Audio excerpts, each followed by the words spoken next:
In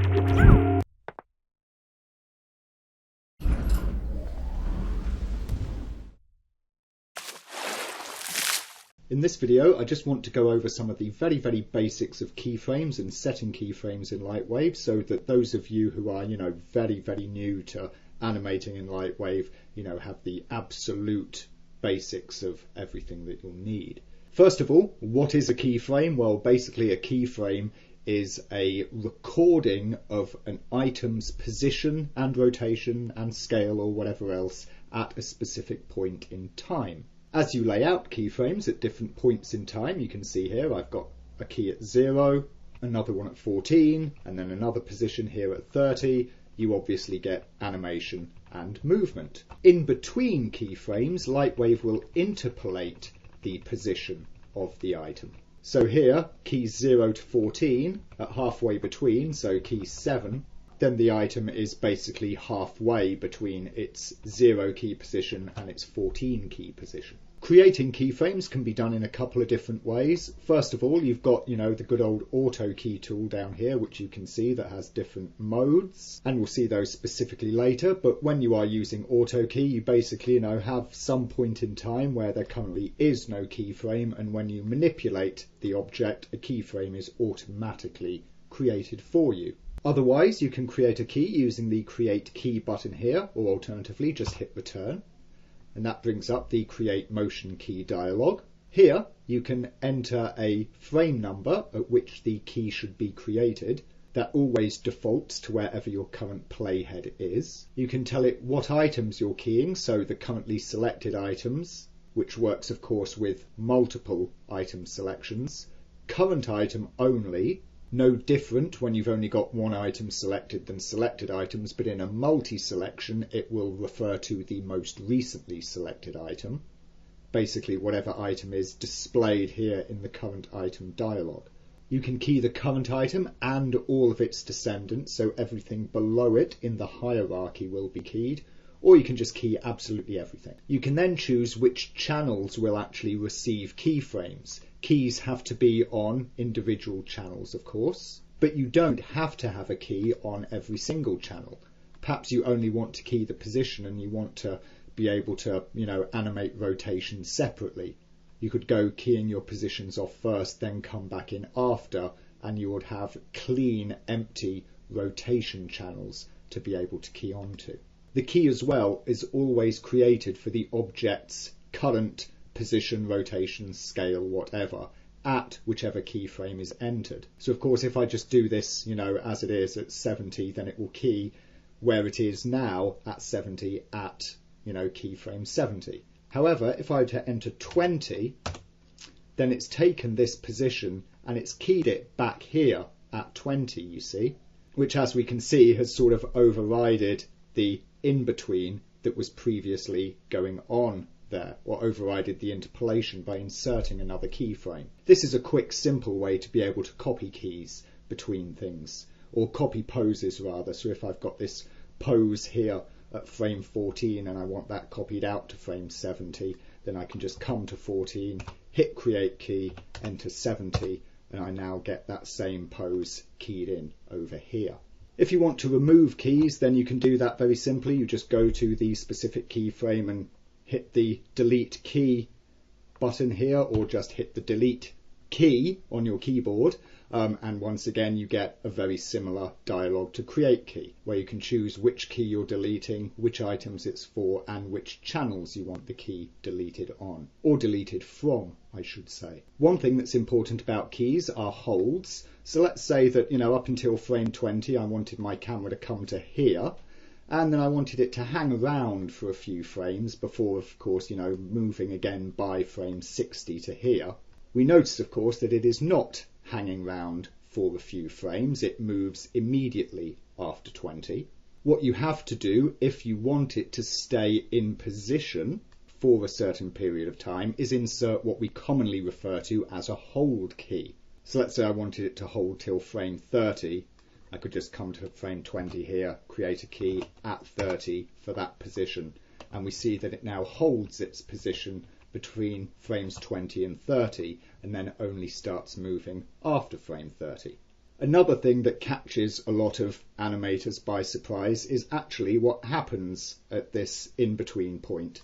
And even though I've got the same, pose, the same position here, keyed at frames 20 and 30, if we look between them, the camera does this little weave around. It comes up to 20, bobs, and then moves after frame 30 again.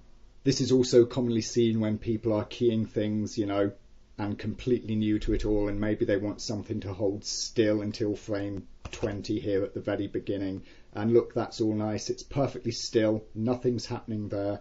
Then they come out to frame 50, at which point they want the item to have moved over here. But if we now go back and look between frames 0 and 20, suddenly there's movement there that didn't exist before. This is a result of the kind of keyframe interpolation being used. Again, users who are new to keyframing and animation don't realise that this exists much of the time. Specifically, it has to do with the curve type that is set on a given key. And if we just look at the keys here in the graph editor, even though keys 0 and 20 have the same value, there's this dip that's being interpolated between them. And you can see what it's trying to do. It's trying to roll out into that next movement. You're sort of getting this automatic anticipation, if you will. This comes down to the curve type that is being used, and we'll examine curves in more detail later on. But what you can see, just for this example, is that by either tweaking the curve itself or the curve type, let's say for instance we take frame 20 here and we set its incoming curve to be linear, then we see that that flattens out there. We do that, of course, for any channels that do have this, interpolation going on. And the result we see is that it now does stay perfectly still, only then moving after frame 20.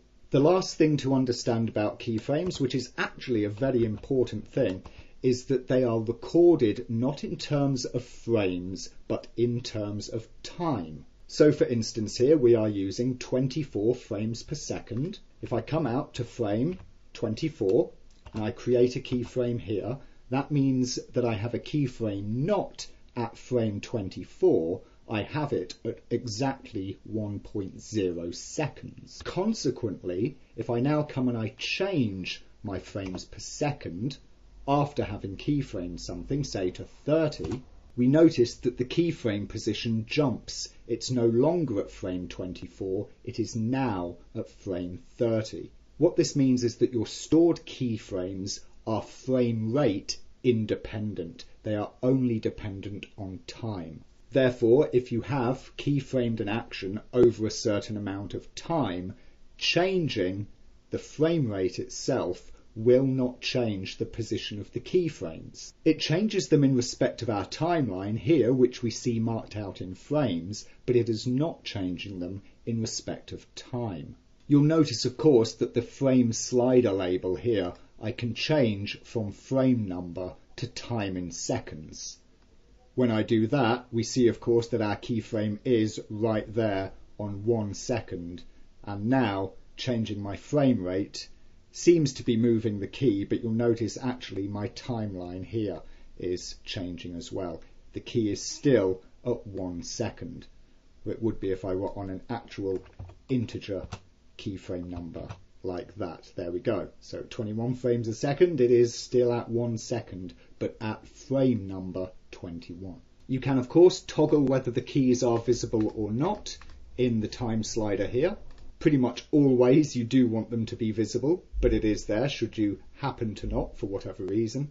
The last thing then I want to mention about keyframes, which is a great handy little thing to know, as it will help you an awful lot whilst you're working, is the key display in the viewport. If we pop open our display options here and go to GL, you can activate show motion paths. Obviously that shows you the motion path that an item is taking, which is grand. But notice how the keys are marked out. You can see that our actual keyframes are marked by these little crosses here. So that helps you to see on the path just exactly where the keys themselves are in terms of space. However, you can also see these little dots along the path as well. These are the interpolated key positions. and so that helps you to see where something is actually interpolating its motion. We spoke, of course, when looking at principles about the difference between timing and spacing. Well, all of that information is right here for you in the motion path. The little crosses, your keys, those are your timing, and all of these little gaps in between these dots are your spacing. As such, you can see here where the dots are spaced further apart, this is the item travelling faster, and over here, as the dots start to get close together, this is the item travelling slower. So as you see this spacing change along the motion path there, you can visualise the acceleration and deceleration of the motion. One interesting thing to note and to know about these spacing dots is actually their visibility. Often they can be quite hard to see. However, there's another display setting here that will actually take care of things. If you're on the main display tab and you get the handles and icons section here, you have the handle wire smoothing option. What you'll notice is that when that's set to 0, then the path itself is drawn very harshly and the little dots are difficult to see. If you go right up to the max, which is 10, then the path is very smooth, but again it's very solid, again making the dots difficult to see. And as you come through the intermediate values, you get a better balance between seeing the path and seeing the dots. The clearest setting of all being 1. So if you really want to be able to visualize your spacing dots, your interpolation keys well, then set your handle wire smoothing to 1. So there you go. That pretty much covers all of the absolute, basic must-have need-to-knows for those of you who are, really new to animation in Lightwave. And these are all the basic details of, setting and using keyframes properly, which you will, of course, need to know throughout the remainder of these tutorials.